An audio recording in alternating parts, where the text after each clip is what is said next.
Podcast. The Profile.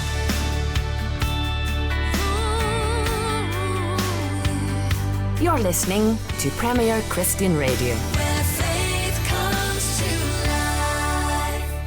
Hello and welcome along to the show. I'm Justin Brierley, Theology and Apologetics Editor for Premier, hosting this week's edition of The Profile, where every week we sit down with a Christian to talk about their faith, life and ministry.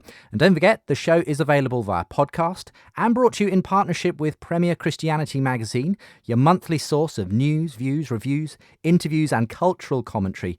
Do get a free sample copy of the mag over at premierchristianity.com/free sample. Well, today on The Profile, I'm joined by author, evangelist and speaker Amy Orr-Ewing.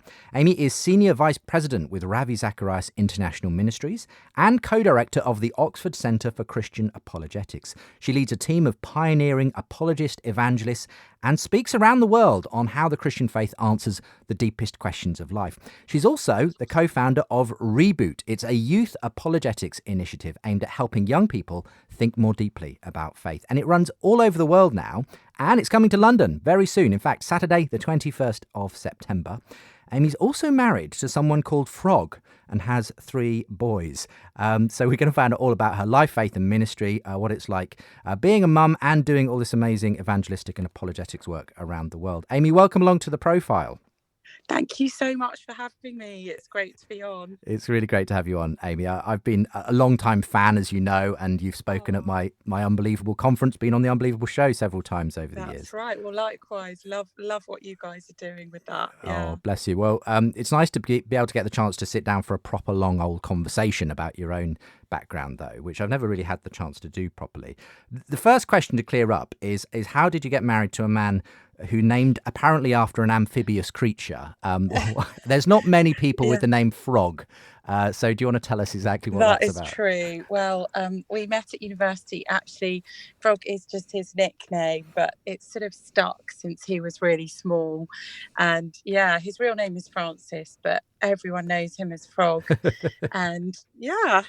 Well, I guess a bit that like explains it. I was going to say the only other person I could think of with that sort of a name was Bear Grylls, but no, thanks for clearing that one up. We'll get to the story of you and Frog a bit later on. Just in the first half of today's programme, we tend to start going back to the beginning. So tell me about life growing up, because I don't think your parents were actually Christians when you came into the world, were they? That's right, yeah. My mum and dad were both unbelievers. My dad was an academic, professional academic, and my grandfather had been a really elite scientist, very, very committed atheist, so much so that he forbade his kids from reading the Bible or talking about God. And my mum had a sort of, I guess, fairly traditional middle-class upbringing, went to boarding school, went to school chapel a lot, and so knew stuff about religion, but was completely and utterly uninterested, and would probably have described herself as a strong agnostic, if not an atheist. And my dad moved to Australia my parents moved to Australia with my dad's job teaching at the University of New South Wales, and it was there that a colleague took him to an event at lunchtime that was just happening on campus, and he took his lunch along and heard a speaker giving a talk about the resurrection of Jesus. And my dad just thought, oh my word, this is absolutely bizarre. Hearing someone talk about religion and truth in the same sentence, like those two things definitely don't go together. My sister and I had been born out there in Australia, and my parents had a really nice life. They had sort of everything you would want lifestyle wise. But I think my dad would say he was really sort of searching for, is there more? Is this it?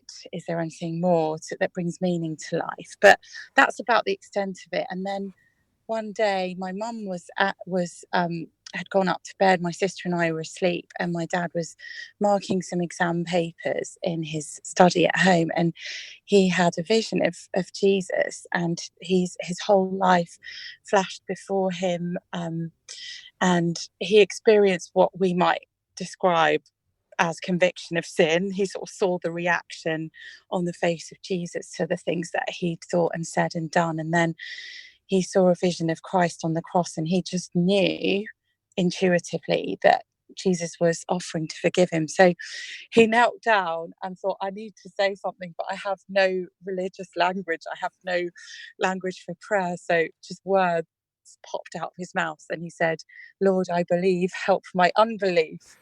And I've got up heard that onto the before floor. somewhere, I'm sure. A Christian. Well, he hadn't, is the funny thing. So a few weeks later, when he bought himself a Bible and read that in Mark's Gospel, he was quite astonished.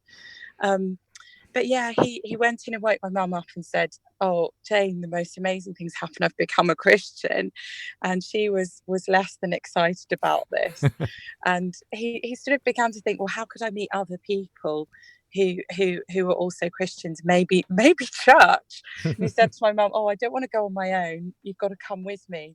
And she thought to herself, I know how to cure my husband of Christianity.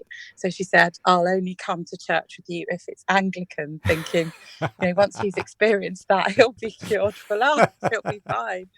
So they show up. And of course, this is Australia, it's Sydney Diocese. So it's a Bible-believing evangelical church. And they show up and it's a sort of 45-minute sermon on the book of Romans chapter 1. And my dad is weeping his way through it. And my mum is absolutely furious, absolutely hating it. So about 6 months later, she became a Christian as well.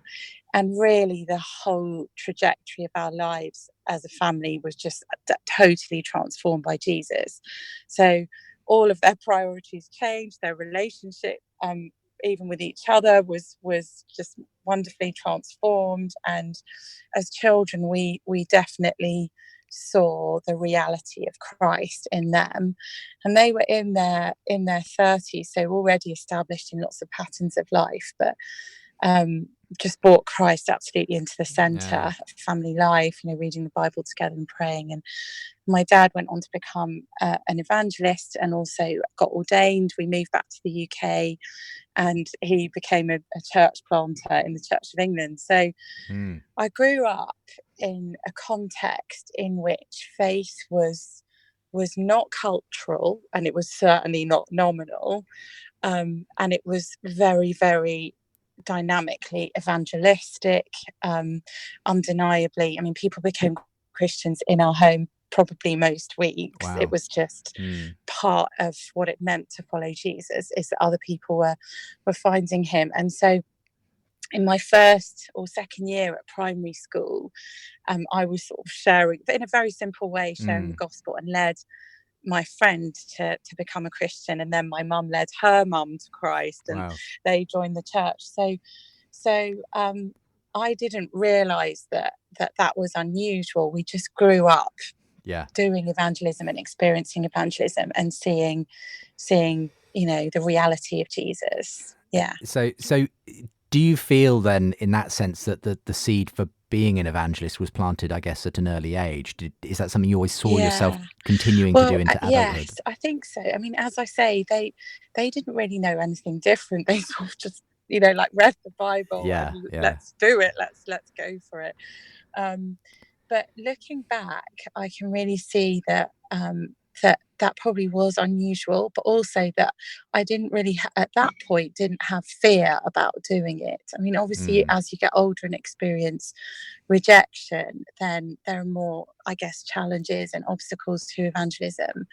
But yes, I mean, I was just so thankful for my parents for that. Yeah. And then when I was 11, we lived in Birmingham. We lived in the inner city in Birmingham, and Josh McDowell came to Birmingham, I think hosted by what was then Campus Crusade, it's now Agape. And my mum and dad got to know him. He actually came and spoke in our church as well.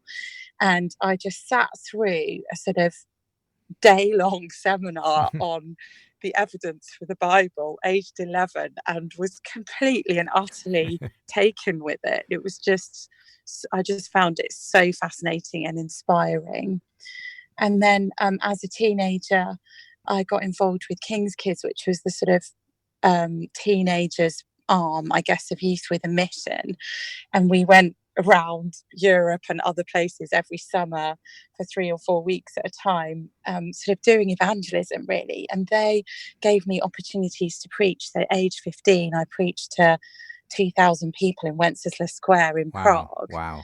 And it was just after the wall had come down, and there was just such an incredible openness to the gospel. When you're in it, you don't think it's strange, but I'm so thankful to those leaders who were like, give this female 15-year-old the mic and get her to preach. I mean, obviously, it's kind of been in your bones almost from day one then, the evangelism side, but also in a way bringing that together with the intellectual aspect of this and bringing it to the skeptics, as you have been doing for so much of your life now, Amy. That in a sense was part of the story as you grew up. You were obviously very academically gifted and ended up going to Oxford University as an undergraduate to study theology. Tell me about that, because I can imagine that held its fair share of challenges as well. People often say, if you want to lose your faith quickly, go and study theology at a secular university. So what was that like for you going into that kind of atmosphere? Well, it's quite that's fascinating. In fact, at my interview for Oxford, one, you have multiple interviews, but one of the interviews, I still really remember this so clearly. One of them said, well, you're obviously a sort of evangelical, Bible believing kind of Christian. How are you going to cope psychologically and emotionally when, if you come to Oxford and all your naive little ideas about the Bible come crashing down? That was the question. I mean, really, really patronizing. Wow. And I sort of actually very, very naively, but with full faith in that moment, just said, well, I'm not interested in something that isn't true. And Jesus said, I'm the way, the truth, and the life. And so if it turns out not to be true, I don't think that will be psychologically damaging. And I'm only interested in intellectual honesty. But I wouldn't be so sure if I were you that that's what I would discover if I came here. I said something like that. And, moved on to the next thing. And I definitely had confrontations after my first year exams. A very, very senior professor of Old Testament, really, really well-known, extremely liberal theologian who'd been tutoring me one-to-one, sort of took me inside and said, look, I think you've got real potential. I think you could be a professional academic, but you're going to have to drop your evangelical views about the Bible if you want to do well. It sounds remarkably like a story John Lennox tells about when he was a young undergraduate. Yeah, obviously him as a scientist. Yeah, and being and taken I really aside. Remember we had a sort of network of us who were studying theology, who were part of the Christian Union. There's quite a group of us, and we really prayed together. I remember sort of crying and praying through that and making the decision that I wasn't going to compromise what I believe to be true in order to try and be successful. And ironically, in my kind of final exams, in the end, the highest grade I got was in that Old Testament paper. So, how people often say, God honours those who honour him. I just really did find that to be the case. I came up to Oxford about a year after you left, I think, Amy, and I have to say you had made your impact, because there was the legend of Amy Orr-Ewing and her finals. There was. And seriously, I spoke to people who said, oh yeah, so there was this undergraduate, Amy Orr-Ewing, and she got first, but it was really contested. So do you want to tell us the story about what happened? Oh gosh, yeah. So basically, Frog and I were getting married after we'd met at university, and we've been doing all these mission trips and stuff. And at Oxford, you take your finals, and you do sort of, as you know, Justin, you do kind of 2 weeks of very, very intense exams, 3 hours in the morning, 3 hours in the afternoon, and that goes on for 2 weeks, and then it's done. And you have to wait for your degree result. So the result comes out about 3 weeks later. And basically, that was going to be the day before our wedding. So Wow. 3 days before our wedding, my tutor rings me and says, listen, Amy, the thing is that it's quite unusual, and I really, really don't want you to worry, but we're calling you for a viva. And that means a sort of oral exam where you have to defend what you've written. And usually that only happens for a doctorate, for a Yeah, PhD. I was going to say, I only have ever heard of that happening for a PhD or a master's or something I don't like think that. it had happened for sort of 25 years Wow. before it happened to me. So anyway, he knew the inside track, which he told me later, but I didn't know this. So 3 days after that phone call, I had to go in subfusk, so in all the, the robe and Yes. the white shirt and all that, and go to exam schools and be sit in this chair surrounded by 14 dons of the university and orally answer any question they wanted to ask me. It's unbelievably intimidating. Wow. Anyway, it turned out that what I had written in my Four Gospels paper had really offended one of the very, very liberal New Testament scholars. And so basically he'd given me 0 for my essays in that paper. And because I was quite good at New Testament Greek, I'd got nearly 100% in that, and but 0 in the essay. And the external moderators noticed this anomaly and said, well, this doesn't look fair on this student. I actually was still going to get a first, but I would always have had a very low grade in New Testament. And so they insisted on it being remarked. He refused to put the grade up. And so they had to call everyone back to do this viva. And I was basically grilled for, I think, nearly an hour verbally on Jesus and the New Testament. And it was absolutely incredible. I did end up getting my first, as you say, but it was such a preparation for what I've gone on to do. And, in the Gospels where Jesus promises that when we're called before councils and we're called and before kings or whoever, that he will give up, the Holy Spirit will give us the words to say. I definitely experienced that. That is but it was quite stressful. Yeah, age I can 21. imagine. I mean, goodness me, exams and just before your wedding. Yeah, the day before my wedding. It's just crazy. Can you imagine? It's on the Friday. Most people are sort of, wow. I don't know, getting their nails done or something. But I tell you what, it makes for a great story on this programme, however many years later, Amy. Anyway, this is all so fun, and I love it.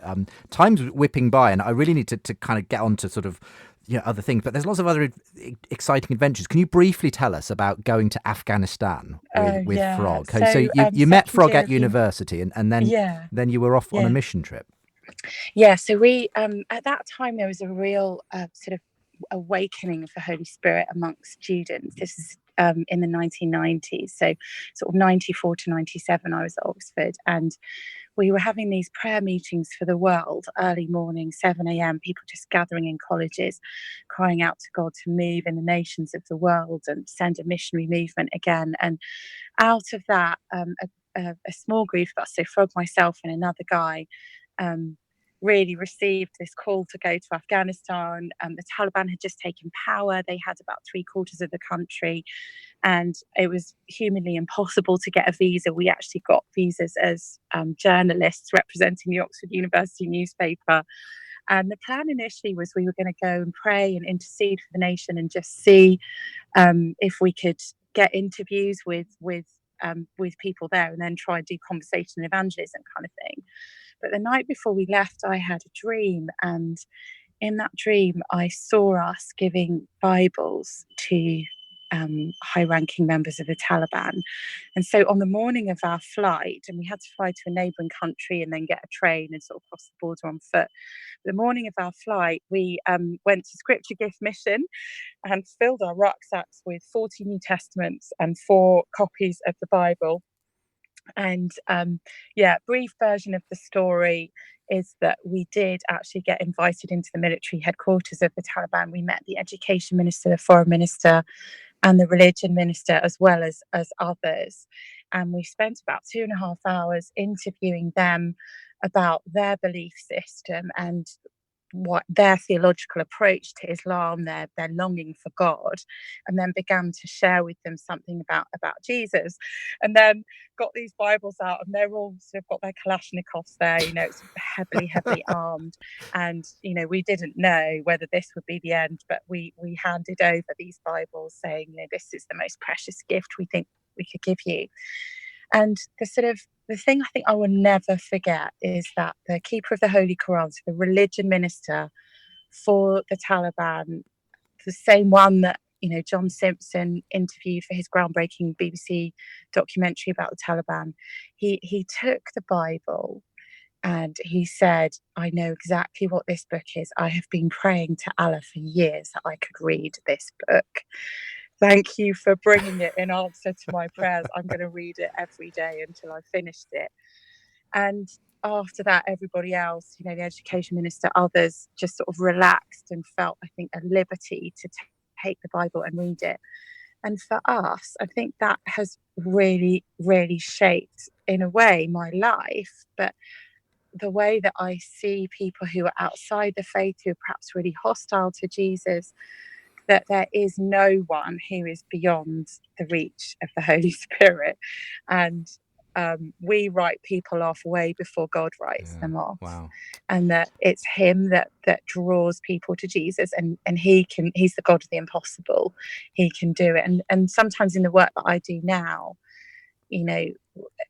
using apologetics, we're trying to reach skeptical people. We're on campuses, in banks, in universities, in parliaments, and it can feel like people are so far away from Jesus, but there is no one beyond his reach. Yeah, so that was a very formative experience. An extraordinary experience as well. I mean, I don't know, that probably trumps the Oxford Viva. But I mean, I was going to ask though, just cheekily, I mean, what's more scary, being surrounded by 14 Oxford Dons or armed Taliban in those situations? You say that, Justin, because I have to say, because we'd been to meet the Taliban the Easter before, so in our second year.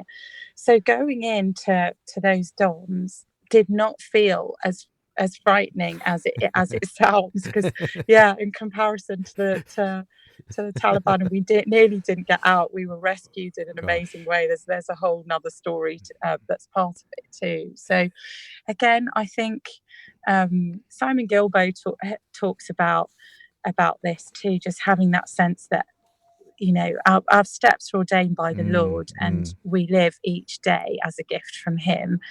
And I think that experience taught me that to kind of trust God with each day. And sometimes when he takes you through quite dramatic things like that, it's an encouragement in the more mundane, daily fears to trust God, We'll talk about Zim and your role there and Reboot shortly after a quick break. Before we get to that break, just a little bit more on Frog. He obviously went on to become ordained in the Church of England. I know that there was a very specific and strong calling that you both felt for him to do that not long after you got together and were married. But I mean, where you are now, where the church is quite an interesting situation, isn't it? Latimer Minster, it's a church plant effectively. Do you want to just describe what it is and what the ministry is like there? So Frog is an amazing Christian leader, and it's just such a fun adventure sharing life and ministry with him. So we were in the inner city in Peckham for 7 years and saw God do amazing things there. And towards the end of our time there, we were really asking the Lord, what are you calling us to do? And we just felt very strongly, both of us, that he was calling us to plant a Minster church. And Minster is what the Celts, the sort of model that they used to evangelize pagan Britain in the sort of 500 to 700s. And really it meant kind of establishing a base of strength, of theology, of church life, but also of industry and of hospitality as a kind of apostolic sending place from which people would go and plant churches and other minsters. And so as we were praying, Frog really very strongly, we both had independently a vision of a wooden barn church surrounded by fruit trees. The Celts built their churches in wood, interestingly. And then Frog drew a map and just said, I think God's calling us to plant our minster here, and just put an X on this map. So obviously we prayed about that, and eventually a year and a half or so later, we moved really in faith to that area near where the X had been on the spot, and we started with 8 people, And then the farm that we're now in came up for sale. And if you lay Frog's map over the Ordnance Survey map, the X is exactly where our farm is. And the tent that we meets on the threshing floor. We'd had this scripture from the end of Samuel where David buys Arena's threshing floor, and it actually becomes the site of the temple, place of God's presence and, truth on the outskirts of the city, etc. So really it was lots of prophetic words leading us to now, the Minster meets, Latimer Minster, we're called, if you want to look it up. We're in Buckinghamshire, so we're just on the outskirts of London, and we have quite a few hundred people now. We have a flourishing farm, and it just so happens that the farm is a fruit farm, so it has plums and cherries that were the fruit that sort of fed London in the 17 and 1800s. And so the main sort of focus has been building the people of the church, but we're also restoring this very broken down site into a place of beauty. We have 70 acres. There's a sort of environmental, ecological element to it too, and lots of people have come and have met Jesus there. And for those who perhaps are put off a bit by institutional church or the sort of hierarchical approach, or very formal, or buildings or whatever, it just really resonates for them. So it's been a complete joy. It's really hard work, of course, planting church in Britain. Nowadays it's not easy, but we've just been blessed to really see a move of God. So fantastic. Amy, we're going to take a quick break. So much more I want to ask you, but we're going to talk especially in the next section of the programme about a very exciting event coming up in London, Reboot. It's really aimed at young people, helping them to think through their faith and answer the tough questions often thrown at them at that stage of life. Amy and a number of others will be there for it. So do make sure you can get along, or if you know a young person who'd be like to get along, certainly, to Reboot 2019 in London, Saturday the 21st of September. And we'll be talking about that and other aspects of Amy's ministry in a short moment here on the programme, The Profile.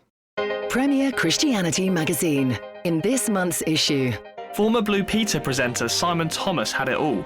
A successful TV career, a loving family and a strong faith. But when his wife died, his world fell apart. In the latest issue, Simon talks candidly about grief, unanswered prayer, and why death is not the end. Plus, R.T. Kendall writes on the silent divorce between word and spirit. Nick Page tells us why questioning the Bible is a biblical thing to do, and the best-selling Christian author Philip Yancey shares his insights on the state of the global church. For your free copy, visit premierchristianity.com/free sample. World-class Bible teachers, including Albert Mohler and Alistair Begg, are coming to London.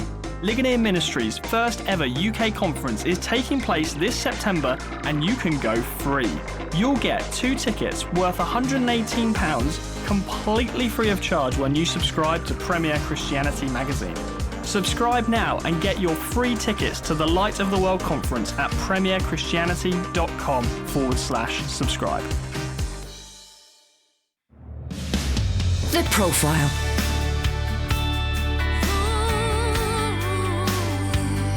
You're listening to Premier Christian Radio. Where faith comes to life. Welcome back to the second half of today's show. Really interesting edition of The Profile today. I'm Justin Brierley, sitting down with author, evangelist and speaker Amy Orr-Ewing. Now, don't forget, before we leap back into the interview, that today's show is available on podcast, and it's brought to you in partnership with Premier Christianity Magazine, your monthly source of news, views, reviews and cultural commentary.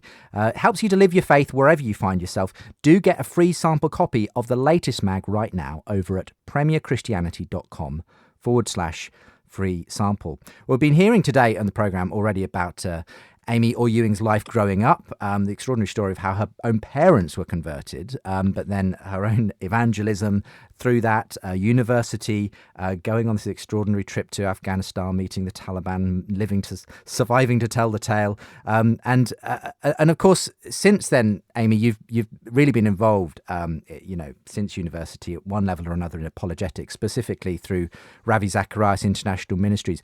When did you sort of first meet Ravi himself, who obviously founded that, and how has that ministry grown since you've been there? Yeah.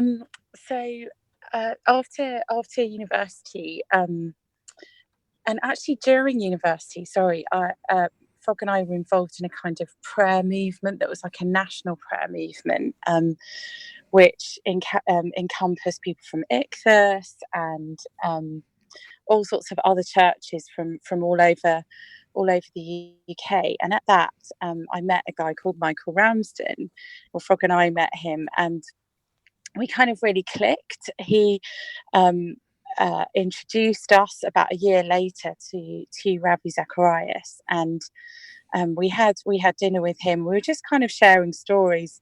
I was sort of sharing stories of speaking at various universities, like I'd spoken at Sheffield University, and kind of told him the story of what had happened, and we shared a bit about Afghanistan and stuff. And really, as a result of that, Ravi had this vision that the ministry be established in Europe, and Michael was just getting involved with it and beginning here as an apologist and starting the Zacharias Trust. And they asked me to come on board right then at the beginning in those early days. And so, yeah, I've been working with the ministry for 22 years.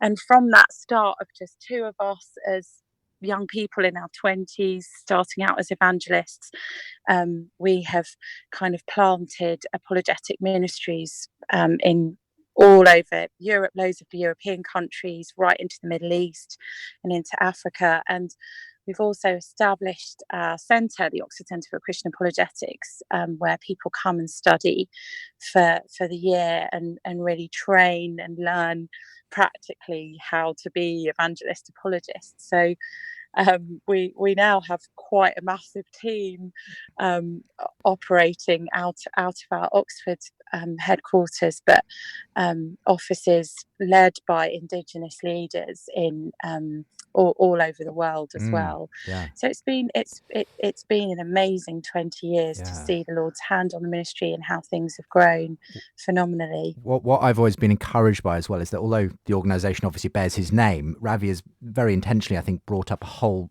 new generation of apologists and evangelists, and that's really what it consists of these days, isn't it? This very large exactly. team. I mean, Ravi himself is in his 70s, and he's still pursuing his own preaching ministry. But yes, very much so. The organisation is led by our generation now, and we've got loads of young ones coming through. So it's wonderful to see that the message being multiplied. And I mean, obviously you've shared so many stories so encouraging, so far in the program. Obviously there must also be huge challenges along the way. I mean, not least obviously, and I knew him a little at least myself, but the story of Nabil Qureshi, who obviously came on as an amazing apologist evangelist himself from a Muslim background, and obviously contracted cancer and died about a year later. And how do you, I don't know, I suppose it's the classic question, but sometimes you deal with it intellectually and sometimes you face it head on with something like that. How did you as an organisation, you personally, Amy, I'm sure knew him well as well yourself, deal with that when someone like that? Yes, I mean, Nabil's death really hit lots of us very hard because was a beloved team member and colleague, and coming from a Muslim background himself, he very much had a sense of family in the team, and he had a young daughter, and his wife Michelle, I just saw her a few weeks ago. She was visiting the UK, surviving him. And actually we also had another very dear colleague, Dr. Keith Small, who was a Islamic text specialist, died last year too. So I think one of the things that what one sort of thinks in a situation like that is that however much we're serving the Lord and however many miracles and breakthroughs we see as God's people, none of us are immune from that kind of suffering. And the promise of the Bible isn't come to Jesus and, if you really, really serve him with your whole heart, these bad things aren't going to happen to you or your team. I think we read our own story and our own losses within the story of the Bible. And I know that Nabil completely and utterly trusted God and trusted his timing.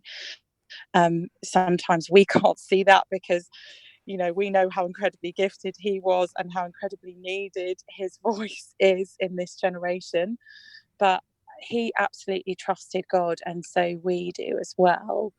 I think that his legacy, given the power of his writing, if anyone listening hasn't come across him, do read his book, Seeking Allah, Finding Jesus. It's a classic of our time, I think.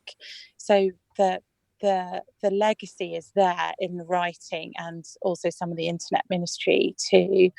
But as a team, certainly we've really grieved together, and we've needed to. It's been a devastating loss. Yeah. The ministry has to always be bigger than one person, and we are a team. Sorry, Justin. Yeah, and I was just going to say, even I, as someone who only met him a handful of times and interviewed him for this very program, actually, was very struck. And so I can't imagine what it was like for those who obviously served alongside him for a number of years. But it is, as you say, it is, the reality is none of us are promised, security from the realities of danger and life and illness and everything else, just as the first disciples experienced in their day. Look, we must talk about the reboot, which I have just been in awe of what you guys have established in a relatively short time with Reboot, seeing thousands of young people turn up every year to these conferences, which go on all over the world now, but specifically coming up on Saturday the 21st of September here in London. Before we get that, let me depress you with some statistics here. All right, Amy. Okay, so apparently, according to the recent British Social Attitude Survey that came out earlier this year, Christianity very much on the decline in the UK and the West. More than half, 53% of the British public apparently now describe themselves as having no religion.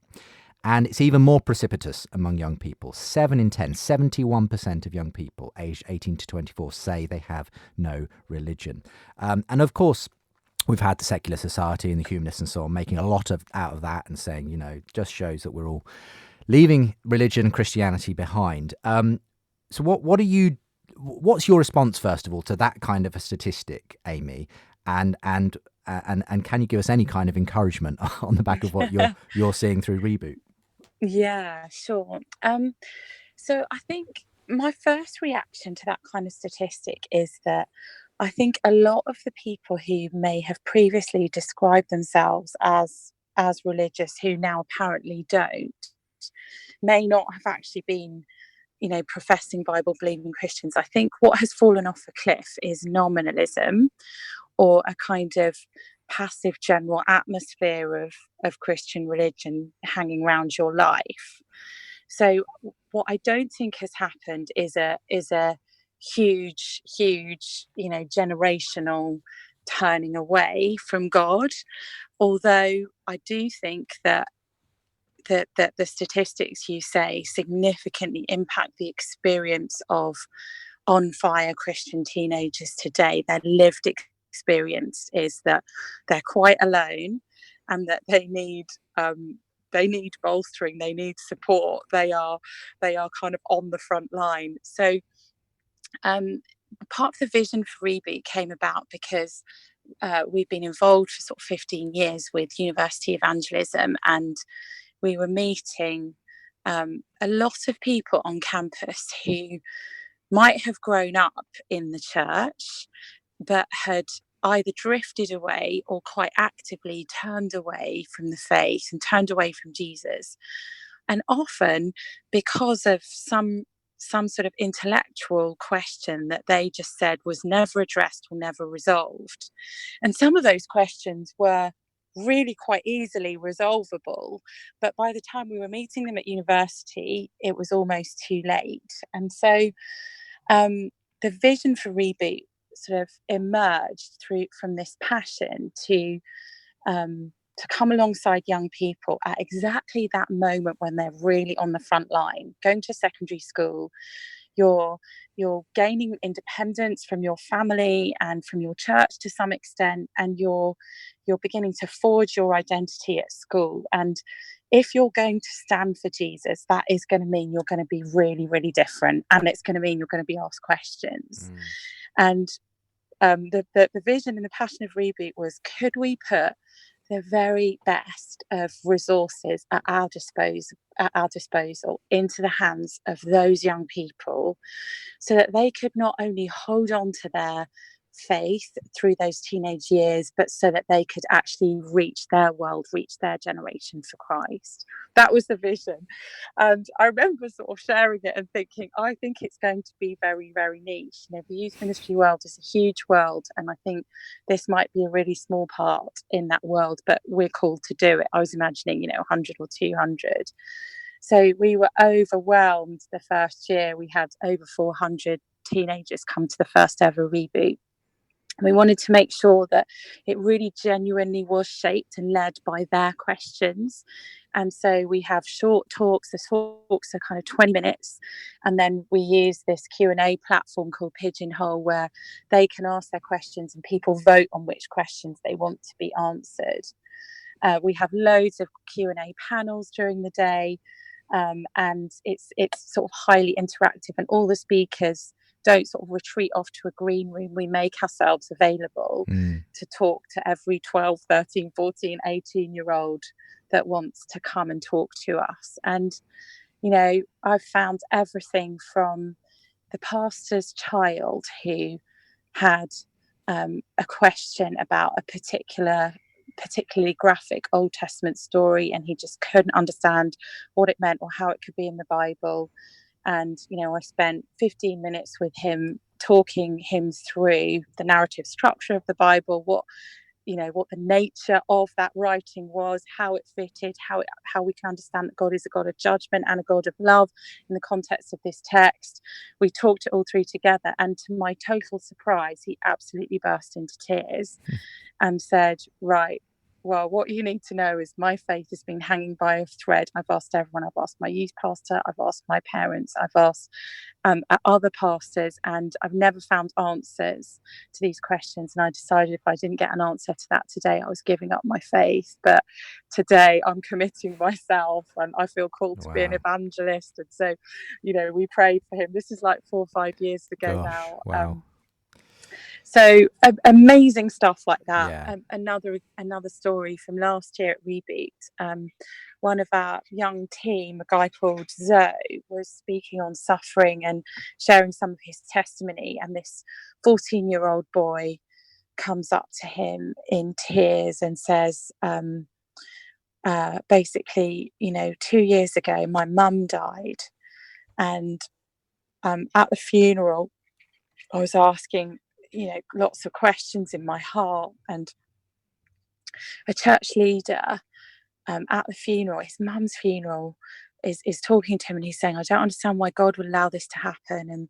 And the church leader says to him, well, the thing is that you loved your mum more than you love God, and so God had to take your mum away from you. Gosh, wow. Yeah. So Zoe is there with this boy. He's heard a really solid 45-minute kind of deep apologetic around suffering. He's also heard some of Zoe's stories, so he knows this isn't just theory. Zoe's able to talk through why what that person said is so wrong, and it's so antithetical to the gospel. It's absolutely the opposite of the gospel, and prays with him to receive Jesus and to experience the love of God. And that child's life has changed. Yeah, gosh. So every year at Reboot, we're really trying to put to take the questions the kids are asking. So it's everything from, can I smoke weed, even if it was legalized? Would it be all right to smoke weed? To what does God think about homosexuality? To the trans debate to God and science. This year we've got Professor John Lennox coming to speak on God and science, and to pour confidence into the hearts of those young people that you can be a brilliant scientist and you can believe in God. These two things actually support each other.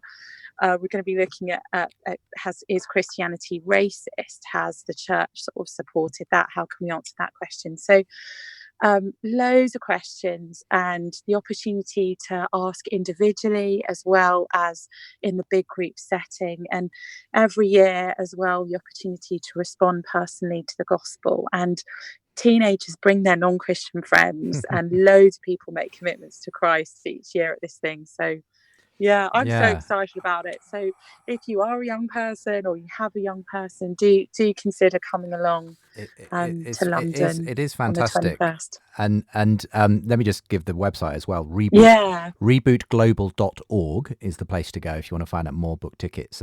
You'll actually find that Reboot takes place all over the world, in fact. But we're specifically looking at London very soon, Saturday, 21st of September. Yeah, that's right. Yeah. Yeah. We've got about 10 minutes left, and in some ways, what I wanted to ask on the back of talking about Reboot and reaching young people and their questions. You're a mum yourself of three boys, in their teens, I'm guessing, or at least a couple of them now. Has that been a helpful thing in terms of what you've gone on to do with Reboot, just having the experience of, living alongside teenagers and the questions they have and everything?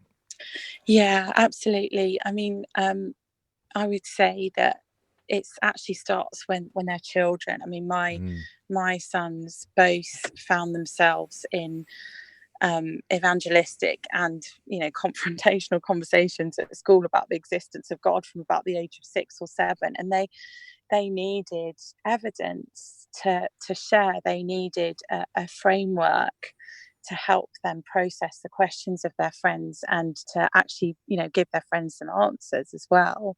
So definitely that has, and also the children of other people in our team. So we started Reboot before my kids were actually teenagers, but I could see the teenagers in my life growing up. I thought, why do we have to wait for university to equip them in this way? You need this stuff when you're 12. You need 5 solid evidences of the existence of God when you're 11 or 12. It's when you're 13 and your biology teacher is mocking you that you need to be able to formulate some kind of answer about God and science. Same for questions about sexuality, and the all the Bible questions, or how can God be just, and these terrible things happen in the world. These questions are raging in the hearts of teenagers, and so I just feel this real passion that I want us to, as the church, to be serious about how much they are on the front line. And their potential to reach others as well, if they had confidence that it was actually true.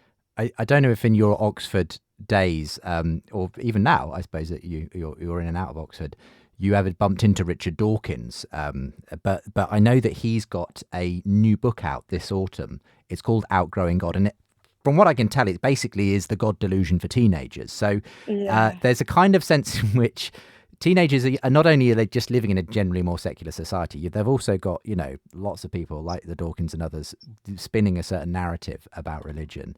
So in some ways it's harder, I think, to be a teenager growing up today than it was maybe when you and I were growing up, or a previous generation. Would you agree with that? I think that is probably true. I think numerically there are less of them, believers. Obviously we know that. And as you say, the sort of scale of hostility, and also the kind of the massive changes in culture as well of the way people live and the decisions they make is so much further from from the Bible. So Christians seem much, much weirder Yeah, in some yeah, ways. yeah. And so, yeah, the support our young people need is so much, so important. Yeah. I wonder what Dawkins would make of coming along to Reboot. Yeah. It would be Yeah. interesting. Well, I don't think he likes John Lennox very much, does he? Since John definitely held his own in his debates with Dawkins. Yeah. Well, just before we have to close off, it does bring me finally just to the fact that you do so much. You're spinning so many plates yourself, Amy. You've got obviously all your, what you're doing on an international level with our Zim Reboot. You're a mum. You've got, your Frog himself has a very full ministry on his side.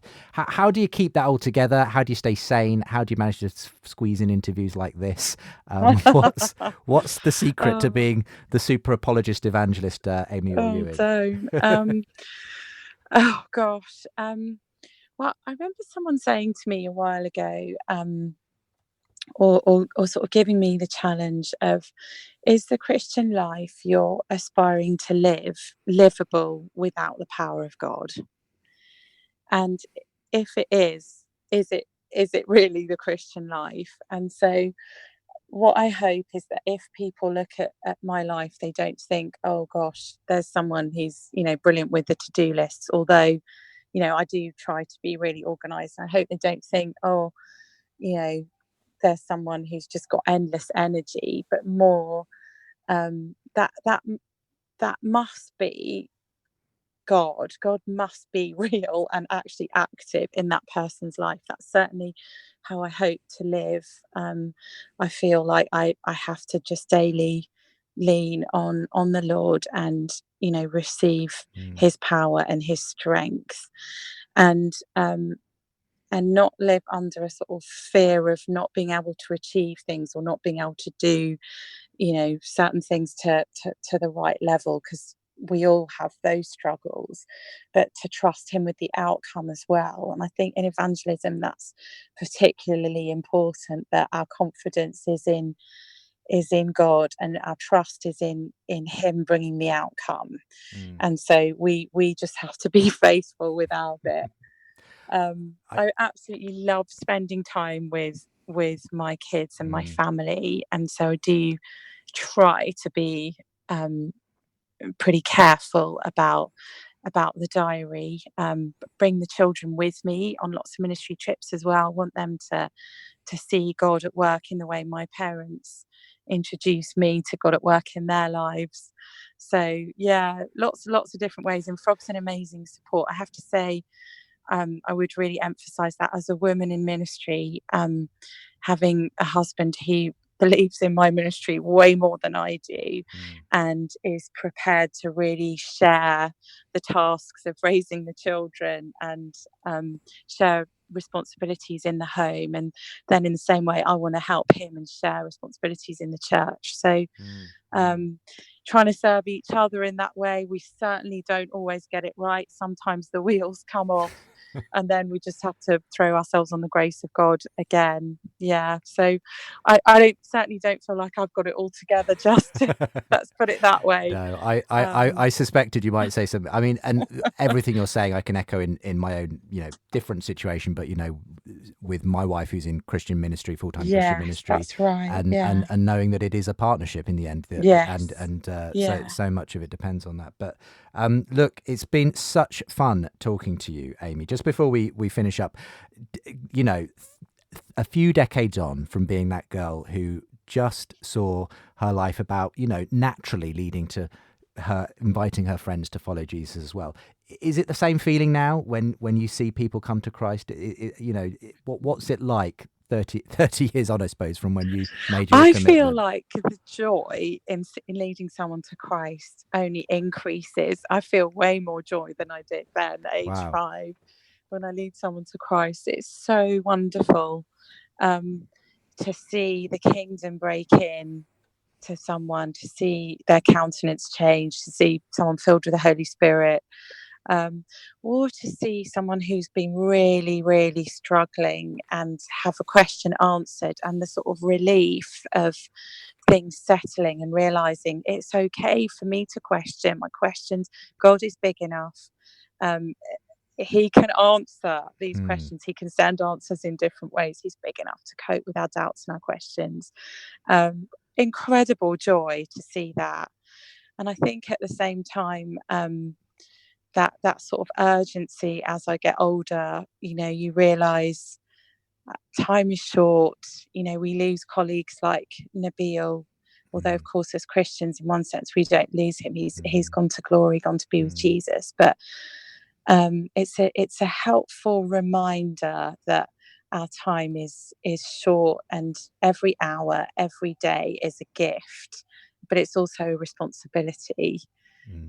What are we going to do with those opportunities we've been given, the relationships we have? Are we using them? Are we sharing Jesus? Are we being bold and brave and stepping out for him and trusting him? Amy, thank you so much for being my guest on The Profile this week. Thanks for having me, Justin. It's been an absolute pleasure. You want to find out more about Reboot happening in London on Saturday, the 21st of September? Do go and check it out at the website rebootglobal.org. For now, I've been Justin Brierley here on The Profile, and we'll be back with another guest at the same time next week. Don't forget that you can find out more interviews with all kinds of Christians in all kinds of walks of life from Premier Christianity magazine. Get your free sample copy over at premierchristianity.com/free sample. And don't forget that today's show and many more besides available from the Profile podcast, wherever you get your podcasts from.